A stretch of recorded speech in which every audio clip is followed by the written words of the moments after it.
కోరిన కోరికలు తీర్చే కలియుగ వైకుంఠధామని దర్శించుకుందామని ఎన్నో గంటలు వ్యయ ప్రయాసలు కోర్చి ప్రయాణం సాగించి వచ్చే ఎంతో మంది భక్తులకి స్వామివారి దర్శనానంతరం లడ్డూ మహాప్రసాదంగా కళ్ళకద్దుకుని తినే విషయంలో గత ప్రభుత్వ పాలకులు చేసిన నిర్లక్ష్యంతో మహాప్రసాదంలో కల్తీ నెయ్యి వాడి లడ్డూని అపవిత్రం పాలు చేసిన చర్యల్ని భక్తుల్ని చాలా బాధపెట్టిన పరిస్థితులన్నింటినీ కూడా చూసాము.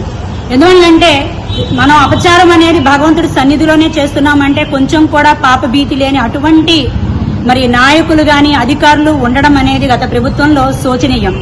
మరి ఈ రోజున ఈ ప్రభుత్వ పరిపాలన శ్రీ నారా చంద్రబాబు నాయుడు గారు, అలాగే డిప్యూటీ సీఎం పవన్ కళ్యాణ్ గారు, ప్రధాని నరేంద్ర మోదీ గారి కూటమి ప్రభుత్వంలో ఈ రోజు మీరు చూస్తుండే హిందూ దేవాలయ వ్యవస్థ అనేది విరాజిల్లుతూ ఎక్కడ చూసినా నిత్య కళ్యాణం పచ్చతోరణంగా భాసిల్లుతూ తిరుపతి లడ్డు పరమ పవిత్రంగా నాణ్యంగా ఉండడాన్ని చూసి భక్తులందరూ కూడా చాలా సంతోషపడుతున్నారు.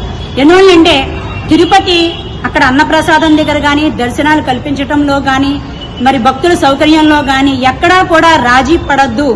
ఎందువల్లంటే మన కోసం భగవంతుని కోసం వచ్చే ప్రతి భక్తుడు కూడా వారు చక్కగా భగవంతుడిని దర్శించుకుని సంతోషంగా వాళ్ళ ఇంటికి వెళ్లాలి, లడ్డూ ప్రసాదాన్ని కళ్ళకద్దుకుని తినాలి అనే ఒక భక్తి భావంతో చక్కగా మరి అన్ని ద్రవ్యాల్ని వేసి నాణ్యమైన వాటిని మాత్రమే తీసుకుని ఈ ప్రసాదాన్ని భక్తులకి అందించవలసిందిగా మరి చాలా కఠినమైన మరి నిర్ణయాలనేది మరి చంద్రబాబు నాయుడు గారు ప్రవేశపెట్టడం, అధికారులను ఆజ్ఞాపించడం జరిగింది. తదనుగుణంగానే ప్రతి అధికారి కూడా ఈ విషయంలో నాణ్యత పాటించడం గాని జాగ్రత్త పట్టడం గాని చూస్తుంటే కనుక ఈ విషయంలో భక్తులందరూ కూడా చాలా సంతోషం వ్యక్తం చేస్తున్నారు.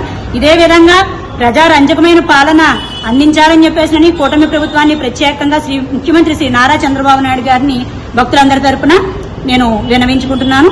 భక్తులందరూ కూడా సుఖ సంతోషాలతో ఉండాలి. కలియుగ వైకుంఠం తిరుపతి ఎన్నటికీ కూడా ఇలా విరాజిల్లుతూనే ఉండాలని చెప్పేసి మనసారా కోరుకుంటున్నాను. ధన్యవాదాలు.